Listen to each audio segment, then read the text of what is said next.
is the Next Level Loan Officers podcast. To learn more about Next Level Loan Officers, go to becomennl.com.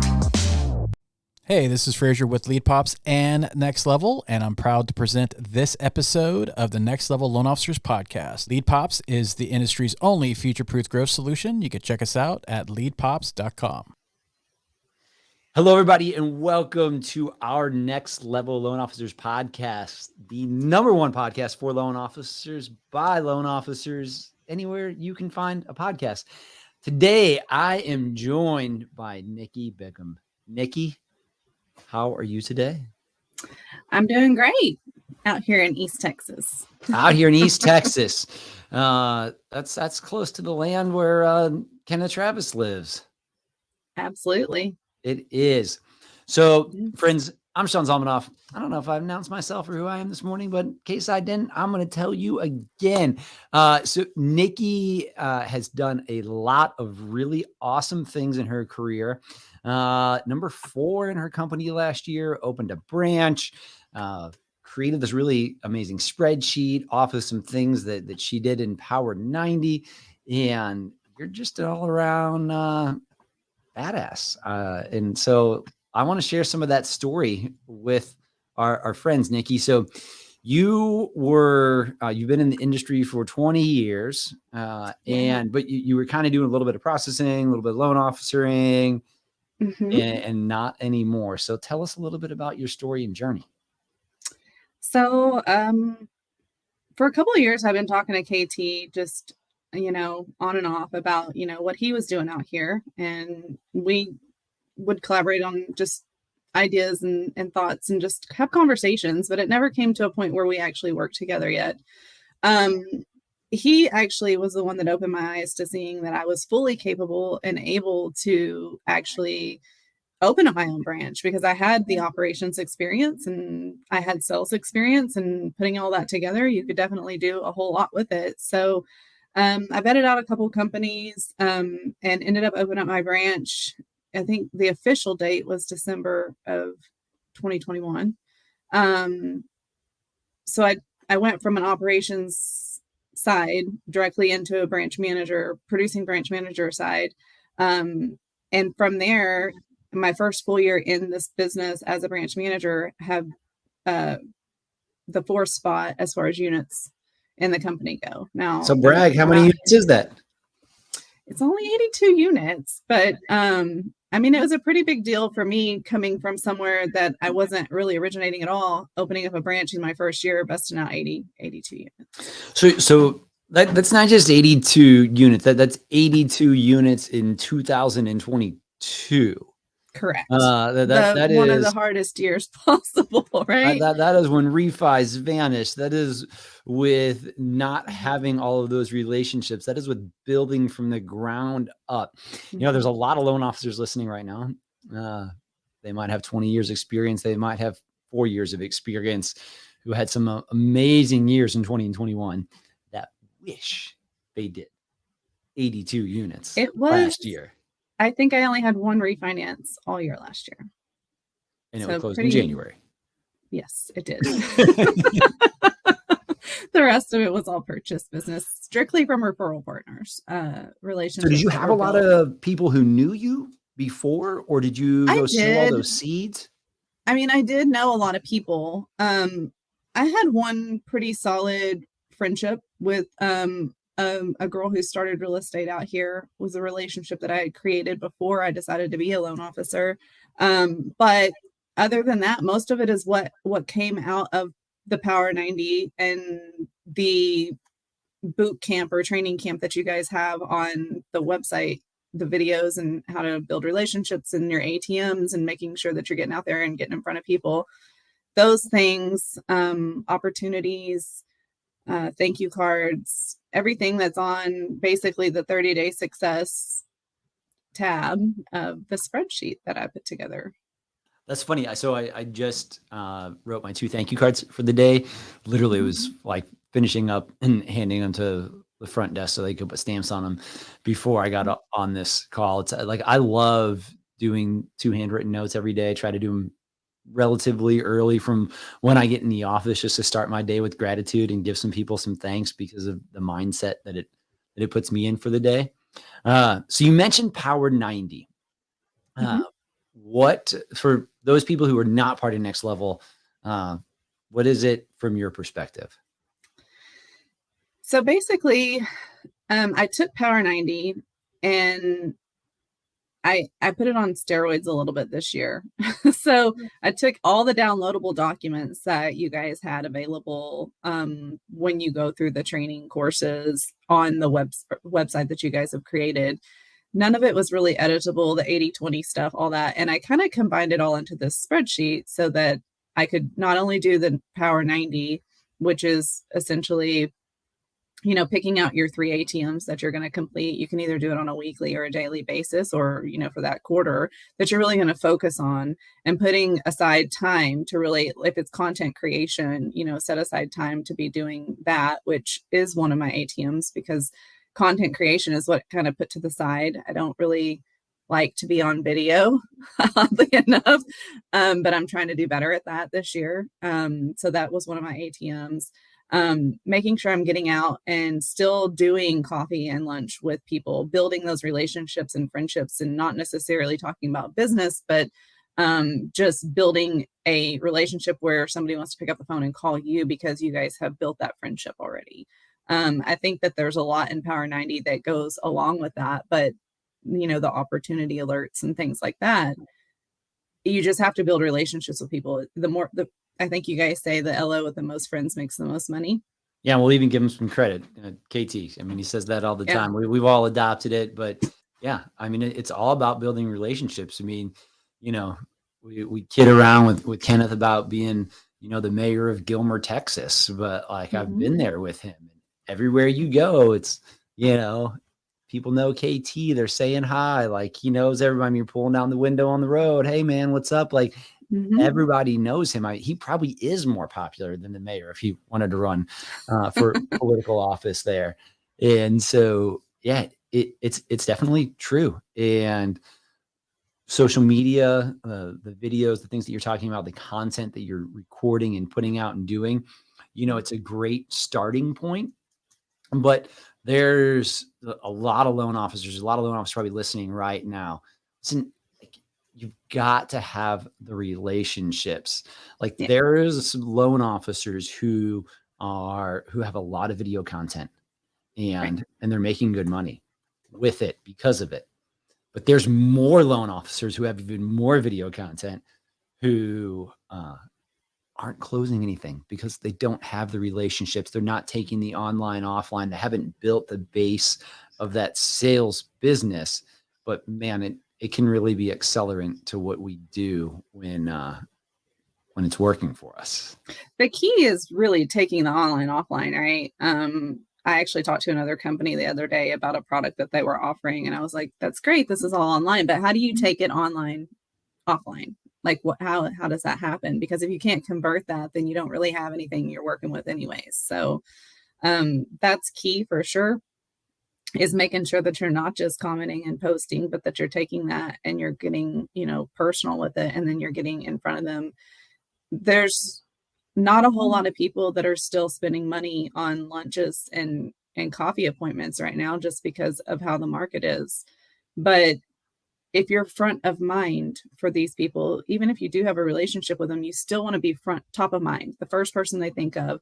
A long time ago, somebody told me, and I don't even remember who it was at this point, but they told me that when you go into the mortgage industry as a sales professional, you want to make sure that everybody in your circle and everybody that knows anything about you, when they think your name, they associate it directly with mortgages, because that's how you really build online a social network, is making sure that everything that they think they know, okay, this is the person that does that. Now, it doesn't have to be all on your personal page. It doesn't have to be all about mortgages, but you do want to make sure that everybody in your community and in your circle knows that that's what you specialize in, and that you have expertise in it and not just experience. Yeah. That you're the expert, that you provide value. Not that you're the person that every time they meet somewhere is like, hey, Nikki, I'm licensed in Texas. You know anybody who needs to buy a house? And so it's like every time they see you, it's like, oh no, I'm running. I'm hiding Right. it. I don't want to talk to them Right. because all they're going to do is ask me about business. So you've got to do that in that cool way of providing value and making yourself memorable in a very, very nice way. So the Power 90. So you took what we do. So it's for those of you who don't know about it. So we believe in living inside of a 90-day season. And the reason is because I think year goals, well, let's just face it. Oftentimes somebody does it in November of the previous year, and the following October, they pull it out and they're like, holy crap, I actually got some of this stuff done on here. The other thing too, that I've found in my 21 years in doing this now is people often greatly overestimate what they can get done in 1 year and greatly underestimate what they can get done in 5. And so by breaking things down into a 90-day season, you basically make your year goals, make your 10-year, make your 100-year goals, but then break that down into increments that you can actually take action on.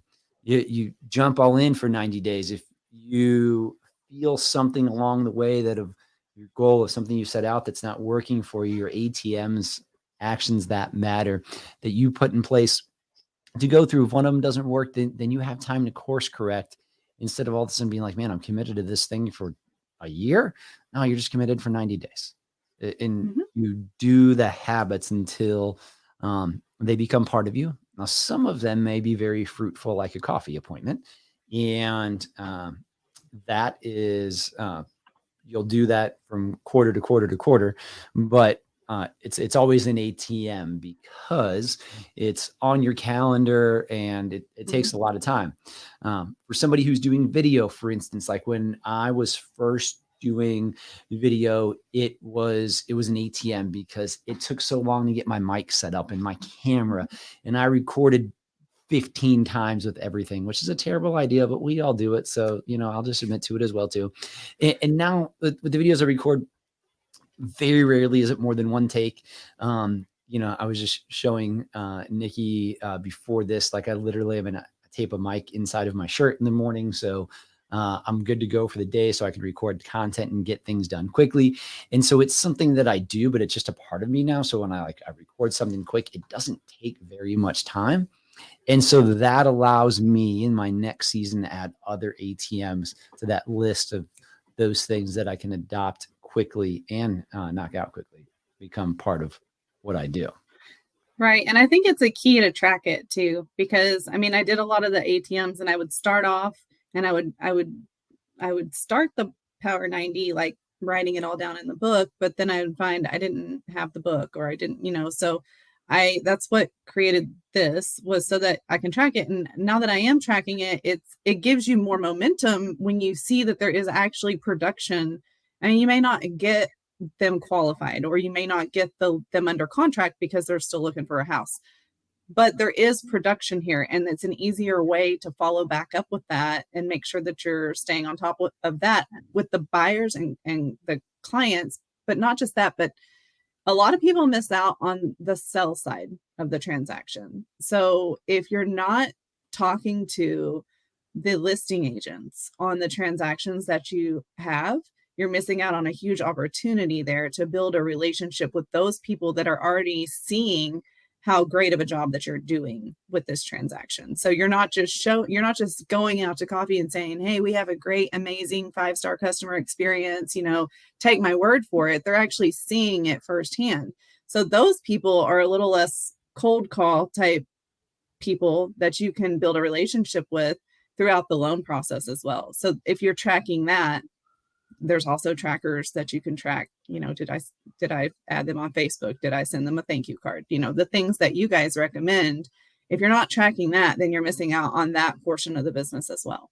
And I'm just going to say it, if you're not calling listing agents on your transaction at least 3 times throughout the process, but really every week, you're dumb. Like, you are missing out on a gold mine of opportunity. Something that a lot of us offer is this $5,000 guarantee.